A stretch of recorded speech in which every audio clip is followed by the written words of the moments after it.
নাগারে বৃষ্টিতে বেহাল জনজীবন। জেলার বিভিন্ন হাসপাতাল জলমগ্ন, কোথাও জলে ডুবে গিয়েছে এক্স-রে মেশিন, কোথাও আবার হাসপাতালের ওয়ার্ডে ঢুকে গিয়েছে জল। থমকে চিকিৎসা পরিষেবা।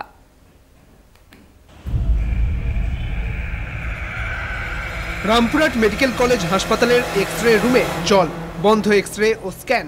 পরীক্ষা করাতে এসে ফিরে যাচ্ছেন রোগীরা।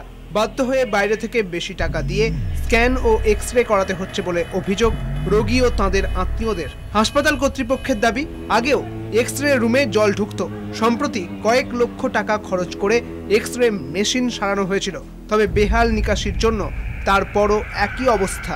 এক্স-রে বন্ধ এইটা কিন্তু নয়, এটা দুটো এক্স-রে ব্যাপার আছে।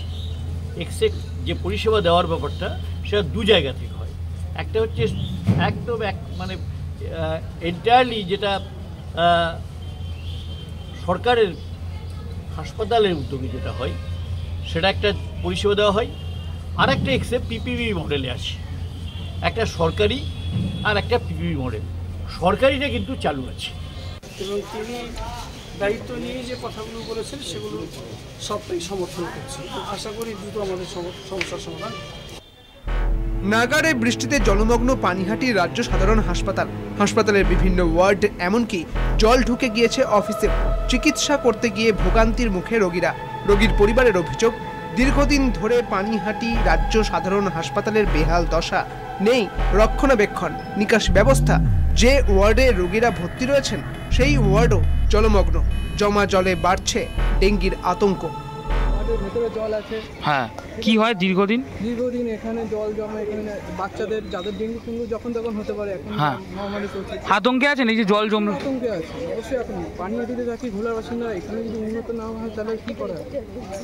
আপনার দেখুন না, এখানে জল পুরো ভরে গেছে। ওয়ার্ডের ভেতরে ওদিকে আছে জল, পুরো জল না? হ্যাঁ। হাসপাতালের বেহাল দশা, যদিও এর দায় স্বীকার করেননি সুপার। বেহাল দশা স্যার কি? আপনি ক্যামেরা বন্ধ করুন। হ্যাঁ, না আপনি তো সুপার। আমি সুপার হলেও আমি মিডিয়া স্পোকসপারসন নই। না মানে হাসপাতালের বেহাল দশা আপনি। একই দশা পুরুলিয়ার মানবাজারের স্বাস্থ্যকেন্দ্রের। ছাদ থেকে চুইয়ে পড়ছে বৃষ্টির জল।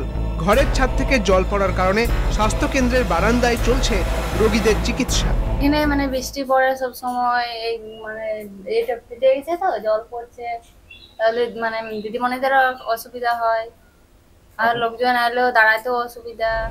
স্বাস্থ্যকর্মীদের দাবি, অন্যত্র স্বাস্থ্যকেন্দ্র তৈরি হচ্ছে, সেই কাজ সম্পূর্ণ না হওয়ায় জরাজীর্ণ জলমগ্ন স্বাস্থ্য ভবনে আতঙ্কিত হয়ে পরিষেবা দিচ্ছেন কর্মীরা।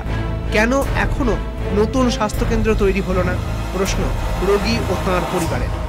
এই যে নিম্নচাপ হয়েছে, নিম্নচাপ মানে যদি সবসময় বৃষ্টি হয় তো এখানে মানে সারা পুরো জলে ভরে যায়। হ্যাঁ, কাজ করতে খুব অসুবিধা। এই যে সব ভিজে যাচ্ছে, আমাদের জিনিসপত্র, পোস্টার, তারপরে ইনস্ট্রুমেন্টও সব আলমারির মধ্যে আছে, কিন্তু আলমারির মধ্যেও জল ঢুকে যায় অনেক সময়, সেগুলোও খারাপ হয়ে যেতে পারে। কলকাতা টিভি।